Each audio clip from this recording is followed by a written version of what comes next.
오늘 말씀은 에스더 9장 1절에서 19절 말씀입니다. 에스더 9장 1절에서 19절 말씀입니다. 한 절씩 교독하여 읽고 마지막 절은 함께 19절은 함께 읽도록 하겠습니다. 아달월 곧 12째 달 13일은 왕의 어명을 시행하게 된 날이라. 유다인의 대적들이 그들을 제거하기 바랐더니 유다인이 도리어 자기들을 미워하는 자들을 제거하게 된 그날에 유다인들이 가급에 모여 자기들을 해하고자 한 자를 죽이려 하니 모든 민족이 그들을 두려워하여 능히 막을 자가 없고 각 지방 모든 지방관과 대신들과 총독들과 왕의 사물을 보는 자들이 모르드게를 두려워함으로 다 유다인을 도우니 모르드게가 왕궁에서 존귀하여 점점 창대해짐에 이 사람 모르드게의 명성이 각 지방에 퍼지더라. 유다인이 칼로 그 모든 대적들을 쳐서 도륙하고 진멸하고 자기를 미워하는 자에게 마음대로 행하고 유다인이 도성수산에서 500명을 죽이고 진멸하고 또 바산다다와 달본과 아스바다와 보다라다와 아달랴다와 아리다다와 바마스다와 아리세와 아리데와 외사다 자요 유다인의 대적 하만의 10아들을 죽였으나 그들의 재산에는 손을 대지 아니하였더라. 그날에 도성 수산에 도륙한 자의 수요를 왕께 아뢰니 왕이 왕후 에스더에게 이르되 유다인의 도성 수산에서 이미 500명을 죽이고 멸하고 또 하만의 10아들을 죽였으니 왕의 다른 지방에서 어떠하겠느냐. 이제 그대의 소청이 무엇이냐. 곧 허락하겠노라. 그대의 요구가 무엇이냐. 또한 시행하겠노라 하니 에스더가 이르되 왕이 만일 좋게 여기시면 수산에 사는 유다인들과 내일도 오늘 조서대로 행하게 하시고 하만의 10아들의 시체를 나무에 매달게 하소서 하니 왕이 그대로 행하기를 허락하고 조서를 수산에 내리니 하만의 10아들의 시체가 매달리니라. 아달월 14일에도 수산에 있는 유다인들이 모여 또 300명을 수산에서 도륙하되 그들의 재산에는 손을 대지 아니하였고 왕의 지방에 있는 다른 유다인들이 모여 스스로 생명을 보호하고 대적들에게 벗어나며 자기들을 미워하는 자 7만 5천 명을 도륙하되 그들의 재산에는 손을 대지 아니하였더라. 아달월 13일에 그 일을 행하였고 14일에 쉬며 그날에 잔치를 베풀어 즐겼고 수산에 사는 유다인들은 수산과 14일에 모였고 15일에 쉬며 이날에 잔치를 베풀어 즐긴지라. 같이 읽겠습니다. 그러므로 시골의 유다인 곧 성이 없는 고을고을에 사는 자들이 아달월 14일을 명절로 삼아 잔치를 베풀고 즐기며 서로 예물을 주더라. 아멘. 야구는 9회 말 투아웃이라는 이야기를 들어보신 적 있으십니까? 야구는 1회부터 9회까지 경기가 진행되지만 9회 말 투아웃이라는 상황에 마지막 기회가 모든 것을 결정할 수 있습니다. 이때 역전이나 또 동점이 되는 경우가 많아서 팬들에게는 가장 흥미로운 시간입니다. 끝날 것 같지만 또 지고 있던 경기를 역전한다면 그만큼 짜릿한 기분도 없을 것입니다. 에스더 9장은 하나님의 놀라운 반전의 은혜를 보여주는 장면입니다. 8장은 조서를 통해 유다인들에게 저항할 권리를 반포하고 또 이를 기념하는 잔치로 하는 것으로 끝이 났습니다. 그리고 시간이 흘러서 아달월 13일이 되었습니다. 원래 이날은 유다인들이 두려움과 죽음의 날이 예정되었습니다. 하만이 왕의 조서를 받아 유다인들을 한날 몰살하려고 했던 그날 아달월 13일. 하지만 그날은 오히려 유다인들이 원수들에게 복수하는 승리의 날이 되었습니다. 오늘 말씀을 통해서 역전시키는 하나님의 은혜에 대해서 함께 살펴보도록 하겠습니다. 유다인의 진멸의 때로 결정되었던 날에 유다인들이 오히려 자신들을 진멸하려고 했던 사람들을 처단하였습니다. 하나님의 섭리와 도우심이 있기 때문이었습니다. 유다인들은 이날을 명절로 삼아 잔치를 베풀고 또 서로 선물을 주며 즐거움을 나누었습니다. 아달월 13일은 원래 하만의 조서가 실행되는 날이었습니다. 하만은 이미 처형당했으나 그가 내린 조서는 아직 유효했습니다. 그러므로 하만과 같은 유다인들의 대적들은 각 지역의 유다인들을 제압하기를 원했습니다. 그러나 모르드게의 조서가 새롭게 반포되고 또 이제 유다인들의 대적, 또 즉 유다인들을 미워하는 사람들을 제압하는 날이 되었습니다. 이 역전은 에스더서에서의 가장 중요한 문학 장치로서 상황의 역전을 통해 하나님의 섭리를 표현하고 있습니다. 하나님의 시간은 결코 늦지 않았습니다. 아무리 상황이 어둡고 모든 문이 닫힌 것 같아도 하나님의 역전의 때는 정확한 때에 이루어집니다. 오늘 본문에서 하나님은 아달월 13일 바로 그날을 사용하셨습니다.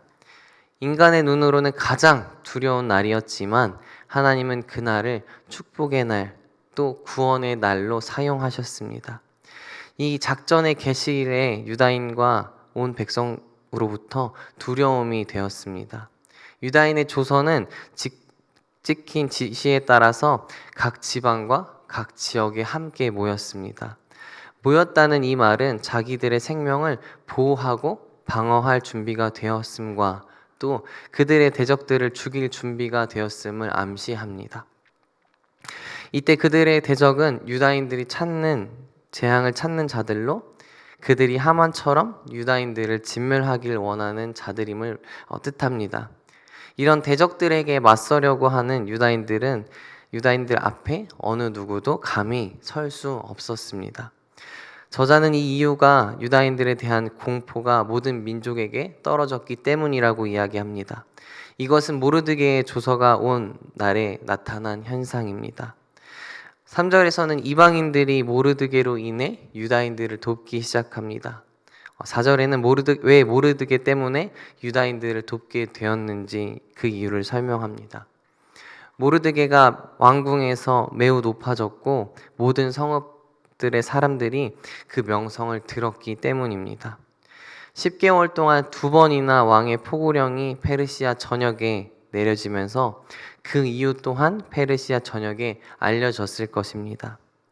에스더와 모르드게를 포함한 유다인들을 죽이려고 하만이 첫 번째 포고령을 내렸지만 에스더의 활약과 모르드게의 충성으로 하만은 죽고 모르드게가 그 자리에 올랐다는 소문이 페르시아 전역에 알려졌을 것입니다. 각 지방의 모든 지방관, 또 대신, 총독, 또 왕의 신하 모두가 모르드게를 두려워하며 유다인들을 도왔고 그의 명성이 온 나라에 퍼졌다고 이야기합니다. 에스더서에는 하나님의 이름이 언급되지 않았기 때문에 직접적으로 말하고 있지는 않지만 구약 전통에서 한 인간의 성공, 특히 이해할 수 없는 특별한 은혜를 받은 성공은 하나님의 섭리이며 은혜라고 말할 수 있습니다. 유다인들은 그들을 미워하는 모든 대적을 칼로 쳐서 진멸했습니다. 5절에 보면 그 모든 대적을 쳐서 도륙하고 진멸하고 자기를 미워하는 자들에게 마음대로 행하고 이 말은 유다인들이 과도하게 무자비하게 사람들을 죽였다기보다는 2, 3절에서 설명하듯이 각 지방의 권위자들의 지지를 받았고 또 심각한 통제나 방해를 받지 않았다는 것으로 볼 수 있습니다. 그들은 도성 수산에서 500명을 진멸하였고 또 하만의 10 아들들도 다 죽였습니다. 하만은 모르드게와 모든 유다인들을 죽이기 위해 제비를 뽑아 날을 잡았지만 아이러니하게도 하만은 그날이 오기 전에 죽었습니다. 그리고 유다인의 진멸의 날에 하만의 아들들과 그의 무리가 죽임을 당한 것입니다. 하만은 유다인의 대적이라고 지칭하는 것은 하만이 이 모든 일의 원흉임을 확증하고 또 하만의 아들들의 처형의 당위성을 보여줍니다. 10절에서는 하만의 10 아들들은 다 죽였지만 재산에는 손을 대지 않았습니다. 이 전쟁은 재산이나 전리품을 얻기 위한 전쟁이 아니라 원수를 갚기 위한 전쟁이었음을 보여줍니다. 재산 탈취를 미끼로 걸어 전쟁을 일으키려고 한 하만의 행위와는 대조되며 또 이들의 전쟁이 그들의 생명을 보존하기 위한 방어전임을 보여줍니다. 왕은 계속해서 에스더에게 은혜를 베풉니다. 에스더에게 아직 더 남은 요구가 있는지 물어보고 또 그 역시 그 요구를 들어주겠다고 약속합니다. 왕이 에스더에게 원하는 것이 무엇이든지 묻는 것은 이번이 무려 네 번째입니다. 이는 왕후에 대한 왕의 사랑만이 아니라 에스더가 왕의 눈에 은혜를 입었음을 재차 확인해 줍니다. 또한 이것은 하나님과 함께 하심과 또 인자하심을 다시 한번 떠오르게 합니다. 왕의 부름에 에스더는 마지막으로 두 가지를 요청합니다. 첫 번째는 다음 날인 14일에도 수산에 사는 유다인들로 하여금 모르드게의 조서대로 대적들을 진멸하게 해달라는 내용입니다. 또 둘째는 하만의 10 아들의 시신을 나무에 매달게 해달라는 내용입니다. 왕은 에스더의 요구를 허락하고 또 수산의 조서를 반포했습니다. 하만과 마찬가지로 그의 아들들도 나무에 매달렸습니다. 또 그들의 재물에는 손을 대지 않았다는 것을 반복하여 강조하고 있습니다. 이렇게 에스더는 두 번의 전쟁을 통해 또 페르시아와 수산성에 있는 유다인들을 위협하는 사람들을 확실하게 제거하며 유다인들을 살려냈습니다. 그들은 대적들에게서 쉼을 얻을 것을 축하하며 또 14일에는 잔치날과 즐거움의 날로 삼았습니다. 이처럼 두 가지의 형태로 대적의 날과 안식의 잔칫날이 이었습니다. 유다인의 진멸이 예고되었던 날은 하나님의 섭리를 따라 대적의 심판의 날이 되었으며 유다인들에게는 잔치의 날이 되었습니다. 하나님의 승리는 단지 전쟁의 끝이 아닙니다. 기쁨과 회복 또 그리고 감사로 이어집니다. 유다인들은 승리 후에 안식하고 잔치를 벌였습니다. 이 잔치가 훗날 불임절의 기원이 됩니다. 고통의 기억을 은혜의 날로 바꾸신 하나님께 드리는 감사의 날입니다. 우리의 삶에서도 하나님이 주신 은혜를 기억하고 감사하는 태도가 필요합니다. 고난이 끝났을 때 또 하나님의 도우심을 찬양하며 살아가는 그것이 진정한 그리스도인의 모습입니다.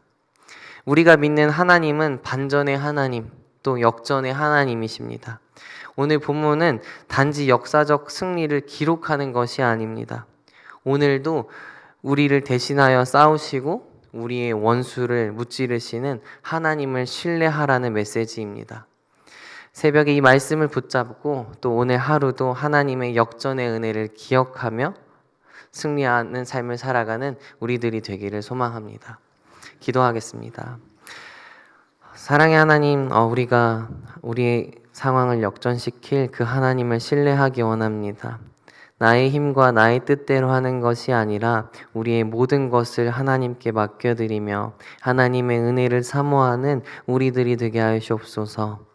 우리의 삶 가운데 언제나 하나님을 찬양하게 하시고 감사의 고백이 끊이지 않게 하시옵소서.